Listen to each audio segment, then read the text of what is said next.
All right, we've had a fun morning. We put the clutch cable in. This is a temporary in just for testing. And when we pull the clutch, we get good action down here. So you can see the diaphragm moving. And the clutch plates seem pretty clean. We cleaned them. And good action. This could actually be closed up, but I never close up the primary until after the first start. So it's going to stay like this until we do the first start. We took the valve covers off, checked the clearances at 6 and 8 thousandths. A nice sloppy 6 and 8 thousandths is perfect. That's the way we like them. Nice sloppy 6 and 8. What else did we do? We did that, and that's all we've done. But that's remember pretty we didn't start till later. That's true. We got a late start. All right. I don't know. We'll probably work another hour and then call it a morning. Over here, we're all set to rebuild the front master cylinder. I painted it all up. It's nice. It's clean. It's bright. It's shiny. It's happy. We have all new rubbers for the inside, and we're going to put it together. And this is Kevin's first opportunity to do this, so we're going to have fun doing that. So that's what we're going to do. We'll do another video once we get it put together. All right, little follow-up video on the assembly of the front master cylinder. Kevin did it. It was a lot of fun. Well, actually, it's a lot of fun to watch him struggle with the little seals that go inside till I showed him the trick. Yes, there's a trick. Unfortunately, we didn't video it, so c'est la vie. Anyway, it looks really good. I painted it recently. We had to put on a new stop switch because this old one wasn't working. You test it with pressure air from the compressor. You just blow it in there and it'll trigger, unless it's bad, in which case you replace it. These 4 bolts hold this unit to the handlebar switch assembly. This is the diaphragm that goes in the top, and this is the cap that goes on top of that, and this is the boot over here that covers the whole thing once you put the hydraulic line through. Now, you're supposed to run the switches, the wires from this switch up through the same hole as the hydraulic line, which is a real pain in the butt. So frankly, I cheat. I make a little round hole right here, and I run the wires directly to the switch right there. It makes life a lot simpler for me and whoever in the future needs to troubleshoot that switch. So that's what I do. Anyway, a good morning, had a lot of fun, and this master cylinder is now rebuilt, ready to go back on the bike when the bike is ready for the master cylinder. And that is all. Hello. Okay, the master cylinder is mounted in a nice storage place, basically where it mounts. I'm going to start on the electrical, some now, some tomorrow. And tomorrow I might have Kevin hang the exhaust pipes, which will make the bike start to look like a motorcycle again. I'll order new gaskets for the rocker covers because I thought I had some, but I don't. So I'll order some. Bike's starting to come together.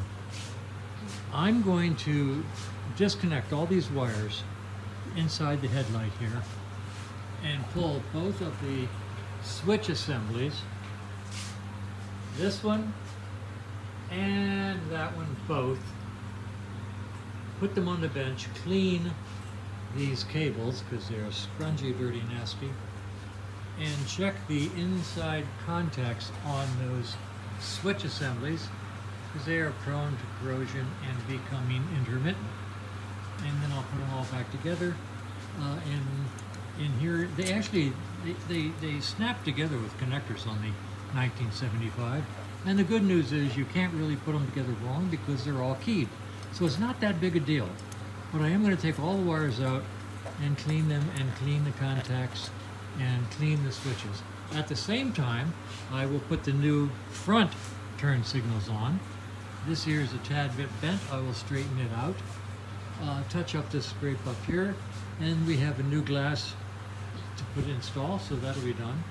And the next day or so, maybe even put the front fender back on. Wouldn't that be cool? Of course, we have to put the front tire on, but then the front fender.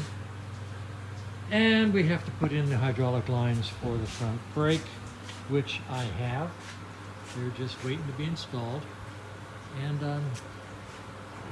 the bike is coming together nicely. It's sort of cascading at this point, and I'll let you know how it goes.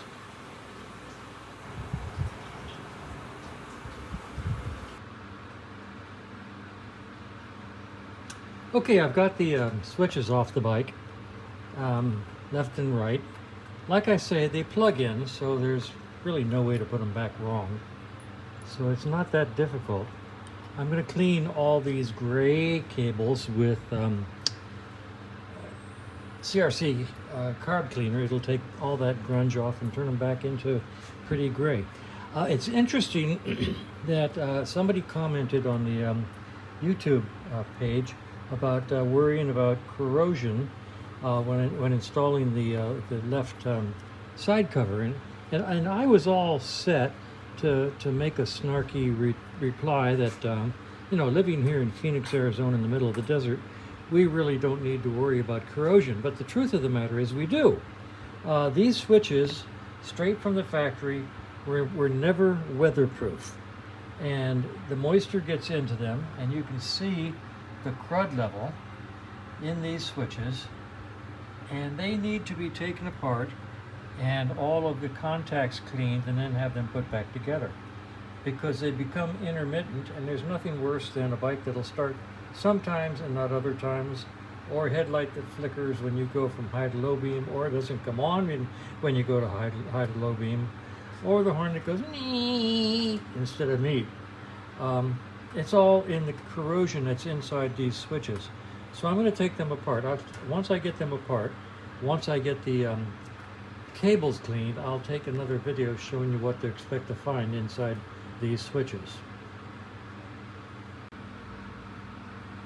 Okay, step one. I've cleaned all the cables, and they're much prettier than they were.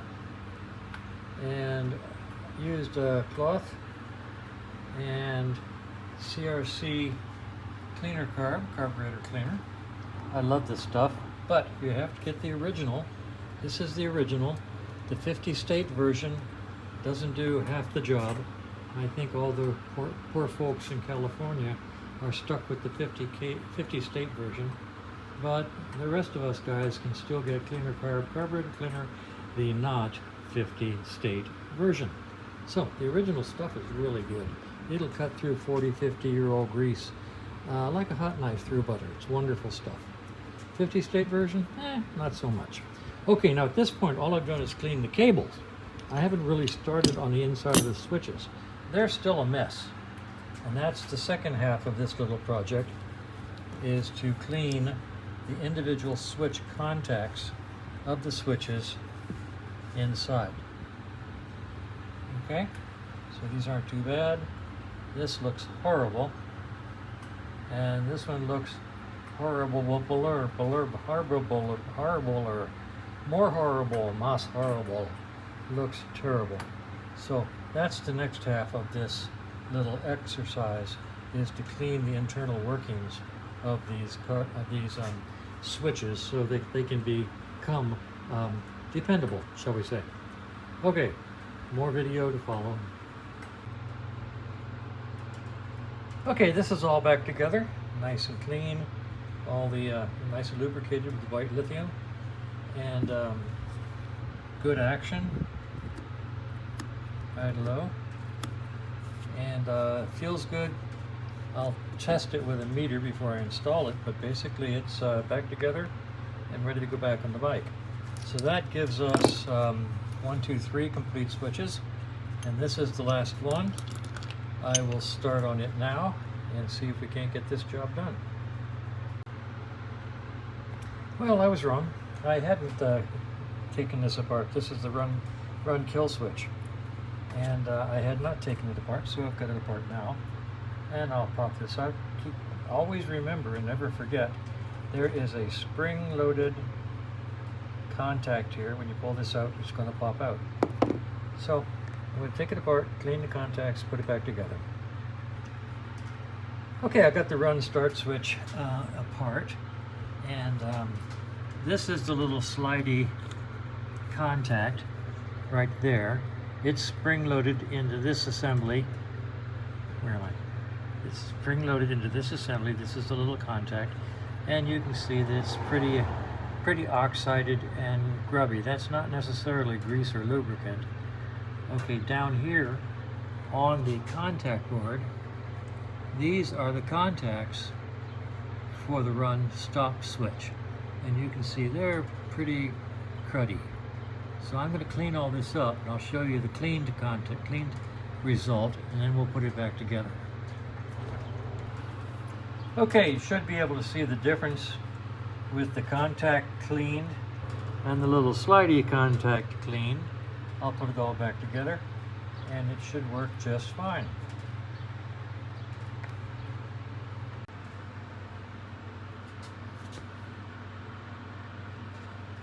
Okay, at this point we really are finished. I've rebuilt all 4 of the switch assemblies and cleaned up the cables, and everything's beautiful. Nice and clean. All the contacts cleaned. All the slides and levers lubricated, and they're ready to go back on the bike. And I spent probably 3, maybe 4 hours doing this, and I don't charge for that time. Mainly because it's out of scope. It's not the type of thing anybody asks to be done. It's something that needs to be done, but nobody understands why it needs to be done. So I don't even charge for it. I just do it basically because it's fun. I enjoy this detail stuff. So all the switches have been rebuilt, nice and clean. They'll go back on the bike, and should work just fine. And what can I say? I enjoy this kind of stuff. I enjoy the detail. I enjoy repairing things that are not repairable.